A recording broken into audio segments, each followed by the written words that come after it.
అందరికీ నమస్కారం అండి.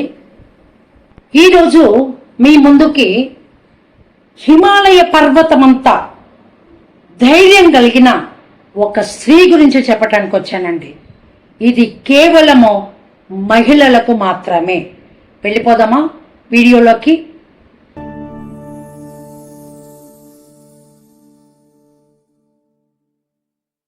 నేను చెప్పనున్నది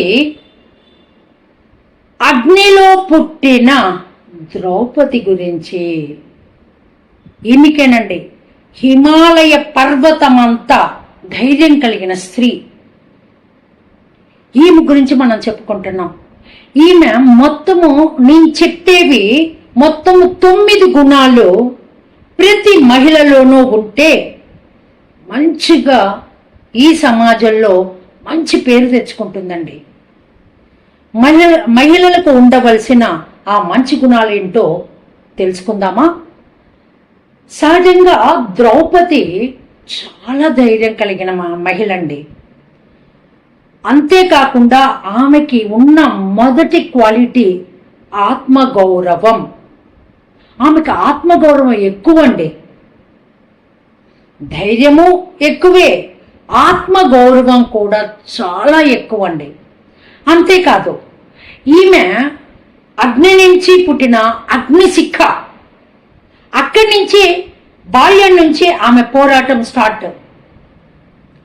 మంటల్లో నుంచి ఉద్భవించి ఈమె అక్కడి నుంచి పోరాటాన్ని మొదలుపెట్టిందండి. ఈమెకి కలిగిన లోక జ్ఞానం ఏ మహిళకి లేదండి. రాజ్యాంగ విషయాల్లో కానివ్వండి, రాజనీతి విషయాల్లో కానివ్వండి, ఈ విషయము ఆమె యొక్క భర్తలే ఒప్పుకుంటారండి. పంచ పాండవులే ఒప్పుకుంటారు. అవురా, ఈమెకున్నంత లోక జ్ఞానం మనకి కూడా లేదే అని పంచ పాండవులే అన్నారట ద్రౌపది గురించి. అంతటి లోక జ్ఞానం అంటే రాజ్యాంగ విషయాల్లో కానివ్వండి, రాజనీతి విషయాల్లో కానీ ఈమెకున్నంత లోక జ్ఞానం పురుషులకు కూడా లేదనే చెప్పాలి.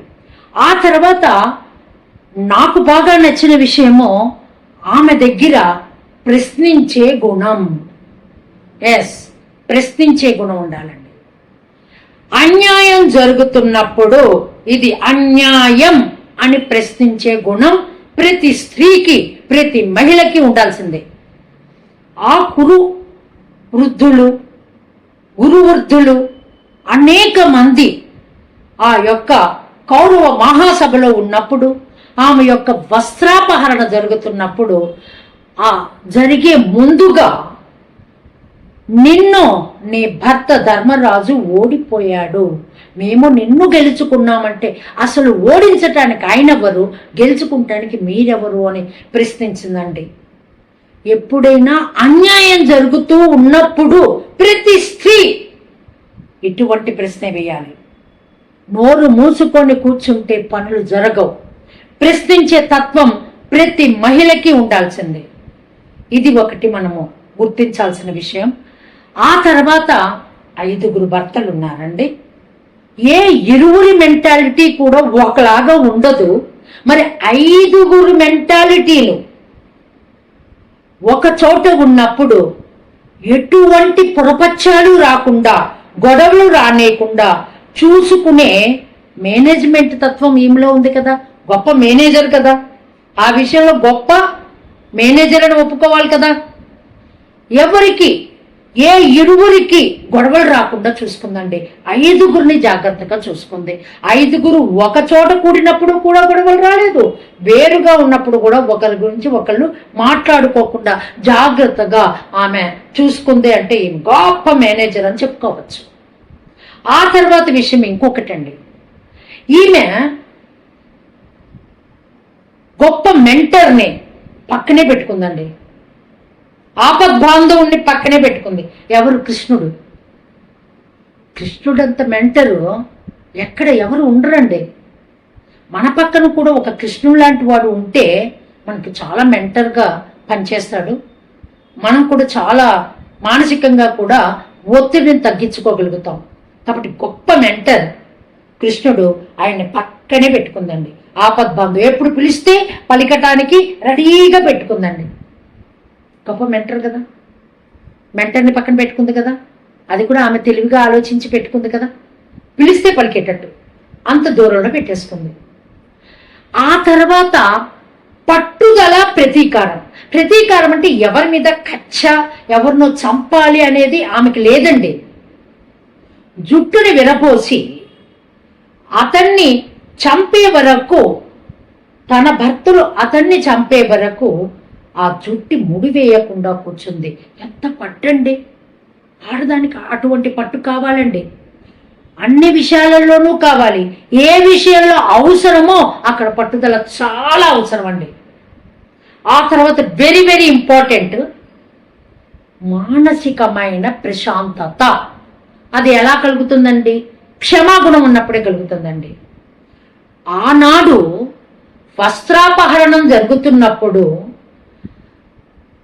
దుర్యోధనుడు ఏమాత్రమో అడ్డుకోకుండా ఉన్నందుకు అతని మీద చాలా కోపంగా ఉందండి. ఆపల, రాజస్థానంలో ఉండి అతడు ఆపల. అది ఈమెకి మనసుకి చాలా అవమానకరంగా అనిపించింది. కానీ ఇంతకు ముందు ఎపిసోడ్లో మీకు చెప్పానంటే, దుర్యోధనుడు చనిపోయే ముందర శ్రీకృష్ణుడికి నా మాటగా ద్రౌపదికి చెప్పు, నన్ను క్షమించమని అని అర్థించాడు చూడండి. మొదలు ఒప్పుకోలే. కృష్ణుడు వెళ్ళి అదే యాజ్ ఇట్ ఈజ్గా చెప్పాడు. చెప్పిన మొదలు ఒప్పుకోలేదండి. ఒప్పుకోకుండా ఆయన ఒకటే అన్నాడు, అమ్మ గుండెల్లో నువ్వు ఈ భారాన్ని ఇలాగే పెట్టుకొని, అతడు అదే భారంతో కృషించి చనిపోయినా అతని ఆత్మ శాంతించదు, నీ మనసు హాయి ఉండదు. కాబట్టి క్షమించే గుణాన్ని కలిగి ఉండు అనగానే ఆలోచించిందండి. చనిపోతున్న వారి మీద నాకెందుకు కచ్చ కార్పణ్యాలు ఉంటాయి అనేసి క్షమించాను అని చెప్పేసిందండి. ఆ క్షమాగుణం కూడా ఆడవారి సొత్తేనండి. మహిళలకు ఈ యొక్క మంచి గుణాలు, ద్రౌపదికి ఉన్న మంచి గుణాలన్నీ కూడా కలిగి ఉంటే ప్రతి మహిళ ఉత్తమ మహిళగా తీర్చిదిద్దబడుతుంది, సమాజానికి ఉపయోగపడుతుంది. మళ్ళీ ఒక్కసారి ఇవన్నీ కూడా చెప్పుకుందాం చూడండి. ఫస్ట్ ఏమని చెప్పాను? ఆమెలో ధైర్యం ఉంది అని చెప్పాను. ఫస్ట్ గుణంగా ధైర్యం చెప్పాను. హిమాలయ పర్వతం అంత ధైర్యం ఆమె దగ్గర ఉన్నది అని చెప్పటం జరిగింది.